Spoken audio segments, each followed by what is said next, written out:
सुप्रिया करांदीकर ने लिखा है कि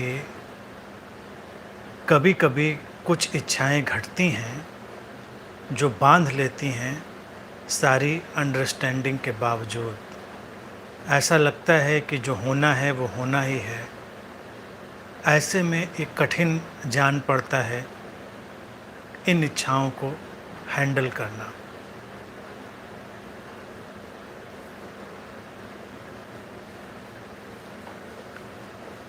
इच्छाओं के प्रति सहज होने की ज़रूरत है। इस बात को मैंने बार बार कहा है। अब इतनी बात तो दिखाई दे गई कि इच्छाएं घटती हैं, उनको तुम घटाते नहीं हो। और समझ भी है, ये बात भी दिखाई दे रही है। तो लिखा है कि समझ के बावजूद भी कुछ इच्छाएं घटती हैं जो ऐसा लगता है कि बांध लेती हैं, और ऐसा भी प्रतीत होता है कि जो होना है सो होना है, उसमें कुछ कर नहीं सकते। तो जब कुछ कर नहीं सकते तो उससे लड़ाई लड़ना बंद कर देना है। तो प्रश्न जो है कि ऐसी इच्छाओं को कैसे हैंडल करें, तो हैंडल करने का तरीका यही है कि उनको पहले पूरा स्वीकार करें। इच्छाओं का जो स्वरूप है, जो इच्छाओं का ढांचा है, स्ट्रक्चर है, उसको जब तुम स्वीकार करते हो पूरी तरह, तो इच्छाएं सामान्य हो जाती हैं। रहा सवाल कि इच्छाएं बांध लेती हैं, तो ये हमारी अपनी कंडीशनिंग और प्रोग्रामिंग पर निर्भर करता है, हमारे अपने संस्कारों पर निर्भर करता है, और देखा जाए कहीं ना कहीं तक ये हमारी प्रतिक्रिया पर निर्भर करता है।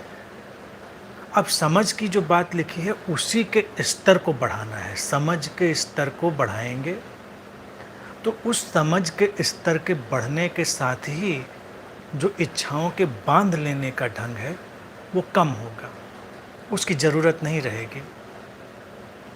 क्योंकि ये जो बंधन की अनुभूति है ये हमारी व्याख्या से उपजी होती है। हमने इच्छाओं के प्रति कैसा व्यवहार किया है, उनसे अपने को कैसे अटैच किया है, इससे वो पैदा होती है। यानी कि जो बंध जाने की स्थिति है उसमें हमारा योगदान है, हमारे अटैचमेंट का योगदान है। तो अपनी समझ के साथ पहला काम तो यही करें कि उस अटैचमेंट को जाने दें, इच्छाओं को घटने दें, उनको बस देखें घटता हुआ, उनसे उलझे नहीं, उनसे कोई व्यक्तिगत तादाद में ना पैदा करें। इच्छाएं तुम्हें जिस दिशा में ले जा रही हैं सहजता से उसके साथ बहें। अब रहा सवाल इच्छाओं के पूरे होने या ना होने का, तो उसमें जो बात लिखी है कि ऐसा भी प्रतीत होता है कि जो होना है वो होना है। तो ये बात देख लेना भी बहुत मुक्तिदायी है। अगर तुमने इस बात को देख लिया है तो फिर इच्छाएं नहीं बांधेंगी। अगर उनको पूरा होना है तो वो पूरा होंगी, नहीं पूरा होना है तो नहीं पूरा होंगी।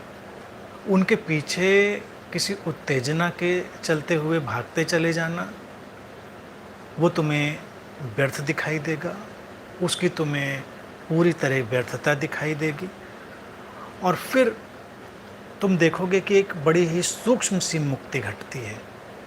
इच्छाओं के घटने के बावजूद, उनका पूरा होना, उनका या ना पूरा होना, उस सब के बावजूद तुम अपने भीतर एक सूक्ष्म सी मुक्ति अनुभव करते हो, क्योंकि अब तुमने उनसे अपना व्यक्तिगत तादाद में हटा लिया है, तुमने अपने इंटरप्रिटेशन हटा लिए हैं, अपनी व्याख्याएं हटा ली हैं। तो इस सब पर काम करें। इस तरह से अगर देख कर चलेंगे तो निश्चित ही इच्छाओं को जो पूछा है कैसे हैंडल करें ऐसी सिचुएशन को, वो हैंडलिंग बहुत ही सहजता से तुम्हें उपलब्ध होगी। और हमेशा ध्यान रखें, जब भी हम सहज होते हैं और सचेतन होते हैं, अस्तित्व सारे रिसोर्सेज खोल देता है हमारे लिए, जो हमें किसी भी परिस्थिति से निपटने में सहायक होते हैं।